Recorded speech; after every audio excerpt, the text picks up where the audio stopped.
అలాగే ఎన్డీఏ కూటమి విజయం రేపటికి ఖచ్చితంగా 1 year అవుతా ఉంది.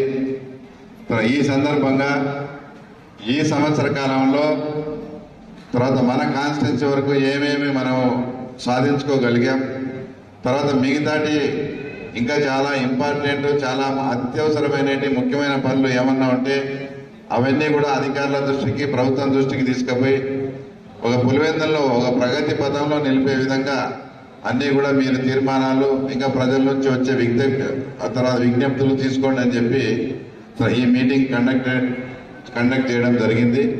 తర్వాత దీనికి మన పులివెందుల కాన్స్టిట్యున్సీకి మన కడప జిల్లా డిఆర్డిఏ పీడీ అయినటువంటి మన మేడం గారు, అలాగే మన ఆర్డీఓ గారు, మున్సిపల్ చైర్మన్, తర్వాత పులివెందుల ఎంఆర్ఓ గారు, తర్వాత ఆర్ఎండ్బి తరఫున వచ్చిన మాధవి మేడం గారు, పంచాయతీరాజ్ నుంచి వచ్చిన సుధాకర్ రెడ్డి సారు, ఇంకా ముఖ్యమైన అధికారులందరికీ, తర్వాత మా తెలుగుదేశం పార్టీ నాయకులకు కార్యకర్తలకు, అలాగే కూటమి నుంచి వచ్చిన శశి, తర్వాత భాను, ఇంకా జనసేన నుంచి వచ్చిన వాళ్లకు, మీకు స్టేజ్ మీద ఉన్న అందరికీ తర్వాత మీకు కూడా ప్రత్యేకమైన నమస్కారాలు తెలియజేసుకుంటూ,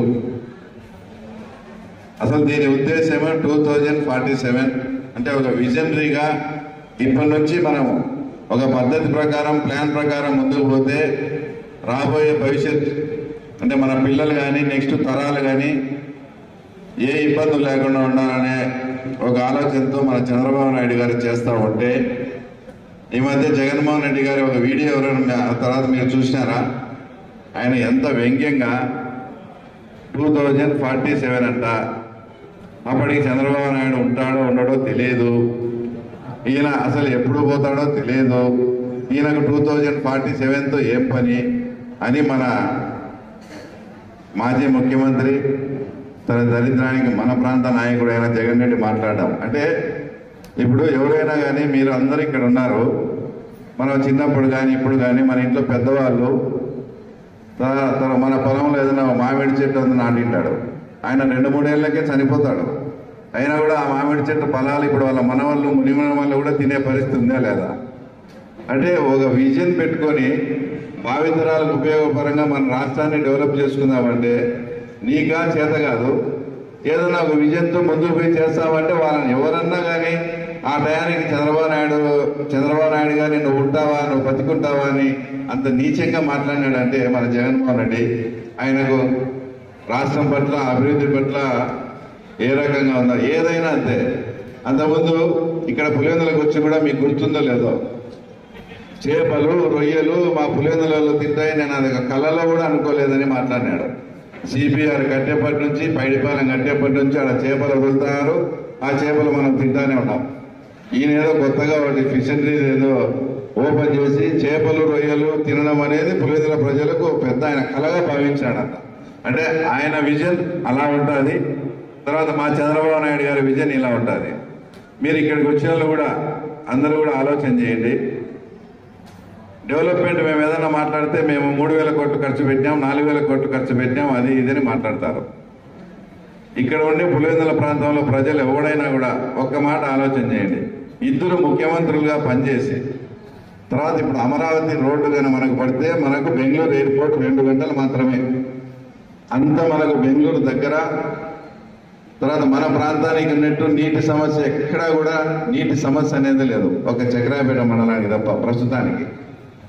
అంత బాగా ఉండే మన పులివెందుల్లో ఇద్దరు ముఖ్యమంత్రులుగా పనిచేసి ఏ రకంగా డెవలప్మెంట్ ఉండాలంటే మన ఆస్తులు కానీ రియల్ ఎస్టేట్ పరంగా అమాంతం పెరిగిపోయి బ్రహ్మాండంగా ఉండాల్సిన పరిస్థితి. ఇప్పుడు నిజంగా పులివెందుల్లో రియల్ ఎస్టేట్ అని వ్యాపారం చేసేవాడు ఎవడన్నా ఉన్నాడా మీరు చెప్పండి. రియల్ ఎస్టేట్లో పెట్టుబడులు పెట్టిన వాళ్ళంతా చేతులు కాల్చుకున్నారు. 25% అమౌంట్ కట్టిన వాళ్ళంతా ఆ డబ్బులు కట్టలేక ఆ డబ్బులు ఎన్నికి రావాలంటే మళ్ళీ అది కూడా వైఎస్ఆర్లే పంచాయతీ చేయాలి. నేను అనేది నిజంగా మీరు అన్ని వేల కోట్లు డెవలప్మెంట్ చేసి ఆ రకంగా పులివెందులను అభివృద్ధి చేసింటే ఇక్కడ రియల్ ఎస్టేట్ ఆటోమేటిక్గా పెరగాలి కదా. ఇప్పుడు అమరావతిలో చంద్రబాబు నాయుడు గారు ముఖ్యమంత్రి కాకముందు గజం 10,000 12,000 నడుస్తున్నారు. అదే చంద్రబాబు నాయుడు ముఖ్యమంత్రి అయితేనే 30,000 50,000, కమర్షియల్ ప్లాట్ అయితే 60,000 కూడా పోయిందంటే 4 రెట్లు 5 రెట్లు. ఆ రకంగా మీరు ఇద్దరు ముఖ్యమంత్రులుగా పనిచేసి మన పులివెందులు ఎందుకు డెవలప్ కాలే? మరి మేము ఏదైనా మాట్లాడితే ఆ తర్వాత మేము డెవలప్మెంట్ చేశాం అది ఇది అంటాడు. ఇందాక మాట్లాడేటప్పుడు మన మాధవి మేడం, ఆర్ఎన్బి మేడం గారు కూడా కొన్ని వర్క్స్ శాంక్షన్ అయ్యి మేము పైకి పంపించాము, అవి రాలేదు. వాస్తవంగా అధికారుల దృష్టిలో కానీ మన ప్రభుత్వం దృష్టిలో కానీ ఇంకా ఎందుకయ్యా పులివెందులకు పేపర్ మీద చూసి 6,000 కోట్లు ఖర్చు పెట్టినారు, తర్వాత ఏమేమి పెండింగ్ ఉన్నాయి ఇంకా అని వాళ్ళు మనల్ని క్వశ్చన్ చేసే పరిస్థితి. ఇది వాస్తవం. మాకు జగన్మోహన్ రెడ్డి అన్న కానీ ఇంకా మేము ఏదన్నా ముఖ్యమైన నాయకులు పోయినప్పుడు ముఖ్యమంత్రి పేసీలో మంత్రుల పేసీలో జరిగిన వాస్తవం ఇది. ఏదో లాస్ట్ 5 ఏళ్ళు 6,000 కోట్లు 7,000 కోట్లు పులివెందులు ఖర్చు పెట్టినారు, తర్వాత పెండింగ్ అని ఇంకా 6,000 అని, అంటే వాళ్ళ దృష్టిలో అట్లుంది. కానీ ఇక్కడ డెవలప్మెంట్ పరంగా ఏంటంటే పాత ఆర్టీసీ బస్ స్టాండ్ కాడ విగ్రహం పెడతారు, తర్వాత మళ్ళీ ఫౌంటైన్ అన్నీ పెడతారు, ఒక సంవత్సరానికి పాల్గొట్టి మళ్ళీ 3-4 కోట్లతో మళ్ళీ విగ్రహం పెడతారు. పేమెంట్ అని టైల్స్ మార్చారు, ఒక 6 నెలలకి మళ్ళీ ఆ టైల్స్ బాగాలేవని కొత్త టైల్స్ అనేది మళ్ళీ ఏదో చిన్న రిపేర్ చేయాలి. ఇట్లా పులివెందుల ఔటర్ రింగ్ రోడ్డుకు విగ్రహాలకు దాదాపు 200 కోట్లు ఖర్చు పెట్టారు. ఎక్కడ ఖాళీ ఉంటే అక్కడ పెద్ద ఆయన విగ్రహం పెట్టేశారు, ఏది డబ్బుల కోసం. ఇప్పుడు మేమేదో మహానాడు జరుగుతాను స్వామి, అక్కడ పల్లెల నుంచి ఆ రూట్లో వచ్చే వాళ్ళకు తెలియాలా ఈ రూట్లో పోతే మేము భోజనం పెడతామని ఆయనకు టచ్ కాకుండా మేము కట్టుకుంటే దాన్ని రాద్ధాంతం చేసి ఒకవేళ ఇబ్బంది ఏదన్నా నిజంగా మీ మనోభావాలు దెబ్బతింటే మున్సిపల్ కమిషనర్ ఉన్నాడు, పోలీసులు ఉన్నారు, వాళ్ళు తీస్తారు. ఎవరైనా సొంతంగా పోయి మహానాడు జరిగేటప్పుడు తెలుగుదేశం జెండాలు పీకి కాళ్ళతో తొక్కి చేస్తారా? కాళ్ళతో తొక్కి చేసినప్పుడు పోలీసులు యాక్షన్ తీసుకుంటే మేము మళ్ళీ అక్రమ కేసులు పెట్టామంట అది పెట్టామంట అని మా మీద మాట్లాడతారు. మీరు అక్రమ కేసులన్నీ మాట్లాడేటప్పుడు నేను 24 గంటలు పులివెందులోనే తిరుగుతాను. అప్పుడు నన్ను చెన్నైలో పోయి అరెస్ట్ చేస్తారు. ఎందుకు? చెన్నై నుంచి కడపకు తీసుకొచ్చే లోపల నన్ను ఏదైనా చేయాలని. కడప నుంచి వస్తా అంటే రాత్రి 6 గంటలప్పుడు నన్ను పోలీసులే అరెస్ట్ చేసి ప్రైవేట్ వ్యక్తులకు అప్పగిస్తారు. అంటే వాళ్ళు ఏం చేశారు ఏమనేది అర్థం కాకుండా మీ కార్యకర్తలు రెచ్చిపోయి మా జెండాలు పీకితే కూడా వాళ్ళ మీద యాక్షన్ తీసుకుంటే ఎవరోడో వచ్చేది పరామర్శించేది, వాళ్ళ గురించి ఏదో మేము తప్పుడు కేసులని మాట్లాడేది. నేను ఈ సందర్భంగా ప్రతి ఒక్కరికి కూడా తెలియజేస్తాను, ఎవడైనా సరే వైఎస్ఆర్సీపీ కార్యకర్త వాళ్ళని టార్గెట్ చేసి మేము ఇబ్బంది పెట్టామో ఒక్కడైనా వచ్చి ఎదురుకు వచ్చి చెప్పమనండి. మేము ఆ పద్ధతికే పోలేదు. వాళ్ళు ఏదైనా ఇబ్బంది పడి వాళ్ళు తప్పులు చేస్తే పోలీసు వాళ్ళు యాక్షన్ తీసుకుంటే దానికి మాకేం సంబంధం? ఈ రకంగా ఈ డెవలప్మెంట్ ముసుగులో ఇవన్నీ చేశారు కాబట్టి మేము ఏదైనా గట్టిగా అడిగితే ఇంకా మీకు పులివెందులకు నిధులు కావాలన్నా ఆ తర్వాత అని కూడా మేము మాట్లాడే పరిస్థితి. ఓకే, ఇప్పుడు చిత్రావతిలో నీళ్లు, పైడిపాలెంలో నీళ్లు ఉన్నాయి, ఇక్కడ హార్టికల్చర్ ఎవరైనా వచ్చింటే కూడా వాళ్ళకి చెప్తున్నాం. ఇక్కడ హార్టికల్చర్ హబ్ తయారు చేయాలని చంద్రబాబు నాయుడు గారు మాట్లాడుతున్నారు. ఇక్కడ ప్రధానమైన సమస్య ఏంది? మనకు అన్నీ ఉన్నాయి, వాటర్ ఉంది, ల్యాండ్ ఉంది, డ్రిప్ ఇరిగేషన్ ఉంది, అన్నీ ఉన్నాయి. అయితే ఈరోజు అరటి రేటు 20,000 25,000 ఉంది. ఒక 15 రోజులు 20 రోజుల కిందట 6,000 7,000కి వచ్చింది. మళ్ళా 3 నెలల ముందు మళ్ళీ 20,000 30,000 అమ్మింది. ఈ తక్కువ సమయంలోనే ఈ రకమైన రేటు వేరియేషన్ ఉంటే తర్వాత రైతు ఎట్లా బాగుపడతాడో మీరు చెప్పాలి. దీనికి ఖచ్చితంగా కోల్డ్ స్టోరేజెస్ అవన్నీ స్థిరీకరించి అప్పుడు ఆయన ధరల స్థిరీకరణ నిధి 3,000 కోట్లు అన్నాడు. ₹1 బడ్జెట్లో కూడా కేటాయించిన పాపాన పోలేదు. కాబట్టి ఇక్కడ ఎవరైనా హార్టికల్చర్ వాళ్ళు తర్వాత ఆర్డీఓ గారికి చెప్తున్నాము, మన ప్రాంతం బాగా డెవలప్ అవుతుంది, వాటర్ ఉంది కాబట్టి ఇక్కడ ఉండే రైతులు చీనీ కానీ బత్తాయి కానీ ఇంకా మిగతా పంటలు వాళ్ళని ఆదుకోవాలంటే ఈ రకమైన ఒక నెలలోనే 3 రేట్లు వస్తే తర్వాత రైతు బాగుపడే పరిస్థితి లేదు. కాబట్టి రైతుకు ఒక ధర స్థిరీకరమైనటువంటి ధన అంత వేరియేషన్ లేకుండా ఉండే రకంగా ఏదో రకంగా ప్లాన్ చేసుకోవాల్సిన పరిస్థితి. తర్వాత ఇంకో విషయం ఏంటంటే మేము డెవలప్మెంట్ అంత ఖర్చు పెట్టినా ఇంత ఖర్చు పెట్టినాట. మనము కూటమి ప్రభుత్వం అధికారంలోకి వచ్చిన తర్వాత వాళ్ళు టెండర్ శాంక్షన్ అయ్యి వదిలేసిన రోడ్లు అవి ప్రజలకు చాలా ఇంపార్టెంట్. ఒకటి వచ్చేసి ఇమగుడ్ల నుంచి అంకేన్పల్లెకు, గుర్జాల నుంచి వెంకటాంపల్లెకు, గుర్జాల నుంచి అనుపూసిపల్లెకు, తర్వాత ఎర్రపల్లెలో ఆర్టి తోటలు, తర్వాత ఎప్పుడు ఎంతో ప్రతిష్టాత్మకమైన వృషభాచల టెంపుల్కు రోడ్డు ఇంతవరకు వాళ్ళు ఎవరే కానీ రోడ్డు వేయలే. మా చైర్మన్గా ఒక అతన్ని మేము చిత్తరంపల్లి రమణాను కొండయ్యను వాళ్ళు వచ్చి రోడ్డు వేస్తామంటే అంటే ఎందుకు చెప్తున్నాను ఇదంటే మీరు ఇబ్బంది పడతారు, పాత రేట్లు అవి మీకు గిట్టదో అంటే లేదన్నా మాకు ఒక ₹5 నష్టమైనా పర్వాలేదు, స్వామికి మేము తప్పకుండా రోడ్డు వేయాల మన వేంపల్లెలకు బాగుంటుందని బాబునపల్లి వెంకటరామరెడ్డి కానీ మా జోగిరెడ్డి ప్రభాకర్ వీళ్ళంతా కూడా నష్టానికి రోడ్లు వేసి ఈరోజు డి సుధాకర్ రెడ్డి గారు కూడా అడగండి ఎంత నీట్గా ఎంత క్వాలిటీగా మనం అన్ని రోడ్లు అంటే లాభాపేక్ష లేకుండా మీరు డబ్బుల కోసం విగ్రహాలు పెడితే మీరు వదిలేసిన రోడ్లు రైతులకు ఉపయోగపడతాయని చెప్పి మా కార్యకర్తలు కానీ మా నాయకులు కానీ నష్టానికి పనిచేసిన సందర్భం. అది డెవలప్మెంట్ ఏదైనా చేయాలంటే ఆ రకంగా ఏదైనా డెవలప్మెంట్ చేయాలి. కానీ మీ ఇష్టం వచ్చినట్టు టైల్స్ తీసేసి విగ్రహాలు పెట్టేది దాని డెవలప్మెంట్ అంటూ వేల కోట్లు ఆ తర్వాత వృధా చేయడం అనేది ఇది కరెక్ట్ కాదని కూడా చెప్తూ, తర్వాత తెలుగుదేశం పార్టీ ఎలక్షన్స్ మూవ్మెంట్లో అనేకమైనటువంటి వాగ్దానాలు కూడా చేశాం. అందులో మొదటిది 4,000 రూపాయలు పెన్షన్. జగన్ రెడ్డి లాగా పెంచుతూ పోకుండా ఒకటేసారి 4,000 రూపాయలు, ముందు బకాయిలు 2 నెలలది కూడా ఇస్తూ 6,000 రూపాయలు ఇవ్వడము. దీపం పథకం ఏదైతే చెప్పామో అది అమలు చేసినాం. అన్నా క్యాంటీన్లు కావచ్చు, ఇంకా అనేకమైనటువంటి ఇప్పుడు ఎవరైనా ఎగ్జామ్ రాసి ట్రైనింగ్ అయిన పిల్లలకు డిఎస్సి మెగా డిఎస్సి పెడతామన్నాం. ప్రతి సంవత్సరం కూడా మెగా డిఎస్సి కూడా పెడతా ఉన్నాం. నిన్న మేము చంద్రబాబు నాయుడు గారిని కలిసినప్పుడు కూడా ఈరోజు కానీ రేపు కానీ తల్లికి వందనం కూడా జగన్ రెడ్డి మాదిరి కాకుండా ఎంతమంది పిల్లలు బడికి వెళ్తా అంటే అంతమంది పిల్లలకు జగన్ రెడ్డి ఇచ్చినట్లు 13,000 కాకుండా వాళ్ళకు 15,000 రూపాయలు ఇస్తామని కూడా ఈ సభా సందర్భంగా మీ అందరికీ తెలియజేస్తా ఉన్నా. నిమ్మల రామనాయుడు అన్నను కానీ మిగతా వాళ్ళని కానీ అవహేళన చేస్తా డీజేలు కూడా పెట్టుకున్నారు. నీకు 15,000, నీకు 15,000, నీకు 15,000 అన్నాడు. అది పొద్దున అందరికీ నీకు 15,000, నీకు 15,000, పిల్లలు ఎంతమంది స్కూల్కి పోతా అంటే అంతమందికి 15,000 ఇచ్చే బాధ్యత ఈరోజు తెలుగుదేశం పార్టీ తీసుకుంటా ఉంది. ఇలా చెప్పుకుంటూ మనం ఏం చేయాలి, ఇంత ఆర్థిక సంక్షోభం ఉన్నా కూడా ఇవన్నీ చేసుకుంటూ పోతాం. తర్వాత మహిళలకు ఉచిత ఆర్టీసీ బస్సు కూడా ఆగస్టు నెలలో చేస్తాను. ఈరోజు కూడా ప్రత్యేకమైన దినం, ఎందుకంటే ఇది ఏరువాక పౌర్ణమి. అలాగే మా సోదరుడు శశిభూషణ్ రెడ్డి పుట్టినరోజు కూడా ఈరోజు.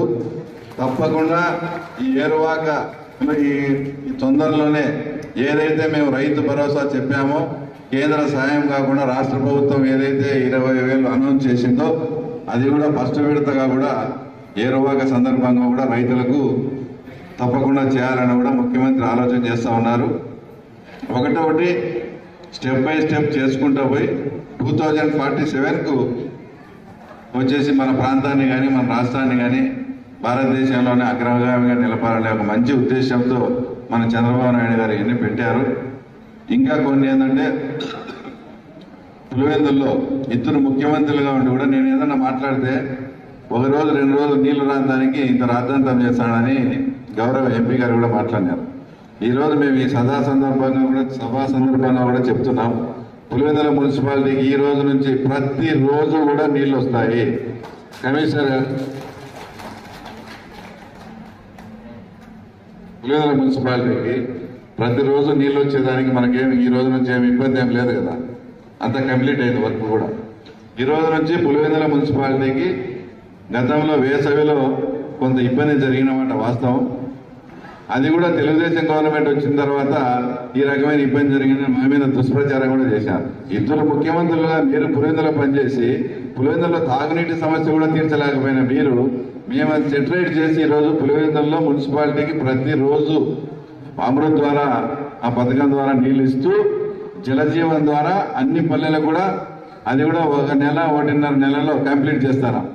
ఇవన్నీ కూడా వాళ్ళు పక్కన పెట్టిన పనులు. మీరు కూడా ఇక్కడ ఉన్న వాళ్ళంతా పల్లెల్లో తిరిగింటారు. ఏ పల్లెలో పోయినా సిమెంట్ రోడ్లు కట్ చేసి అది పైప్ లైన్ చేసి తర్వాత ఈయన బిల్లు లేక మెగా వాళ్ళు కూడా పారిపోయినారు. అలాంటి వాళ్ళని మళ్ళీ తీసుకొచ్చి మీకు ప్రైస్ ఎక్స్లేషన్ రేట్ ఇస్తామని చెప్పి వాళ్ళకి బిల్లులు చెల్లించి మొత్తం 165 కోట్లు అంటే పులివెందుల్లో 60,000 మెజార్టీతో మనల్ని ఓడించినా కూడా ముఖ్యమంత్రి గారు 165 కోట్లు డబ్బు మెగా వాళ్ళకి చెల్లించి ఆ జలజీవన్ ద్వారా పల్లెలకు అమృత్ ద్వారా పులివెందుల మున్సిపాలిటీకి నీళ్ళు ఇచ్చే బాధ్యత తీసుకోవడం కూడా ఎప్పటికీ పులివెందుల కాన్స్టిట్యున్సీ వరకు ఎప్పుడు కూడా తాగునీటి సమస్య అనేది ఇంకా భవిష్యత్తులో రాదు. ఇలాంటి కార్యక్రమాలన్నీ మనం చేసుకుంటా పోతూ అలాగే ఆయన మీకు తెలుసు, మన ముఖ్యమంత్రి గారు నేనే 30 ఏళ్ళు ఉంటా అనుకున్నాడు అని బాగ్రాపురం వేంపల్లి రోడ్లని పాల్గొట్టేసినాడు.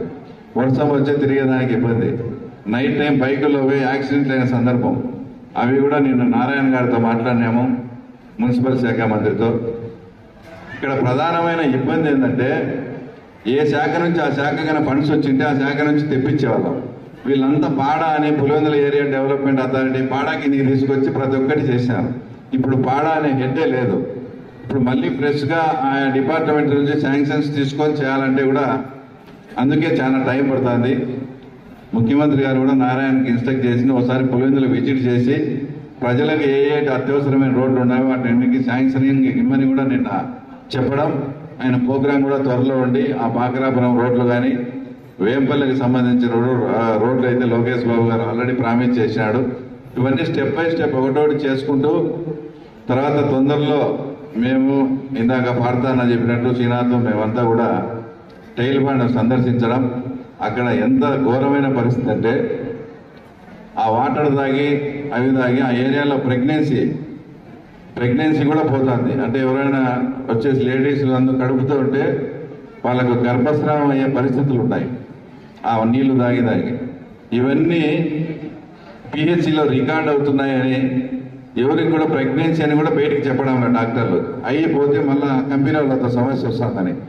ఇలాంటి ప్రాబ్లమ్స్ అన్నీ కూడా పవన్ కళ్యాణ్ గారు పర్యావరణ మంత్రి కాబట్టి ఆయన దృష్టికి తీసుకుపోయినాం. ఆయన కూడా తప్పకుండా వచ్చి ఆ యురేనియం బాధితులకు డ్రింకింగ్ వాటర్ కానీ ఆ టైల్ బండ్ సమస్య ఇంకా వాళ్ళకు కొన్ని రావాల్సిన ఉద్యోగాలు అవన్నీ కూడా తీరుస్తామని కూడా చెప్పడం జరిగింది. కాబట్టి మేము మీ అందరినీ కోరేది ఏంటంటే మాకు కక్ష సాధింపు చర్యలు ఇలాంటివన్నీ మాకు అలవాటు లేవు.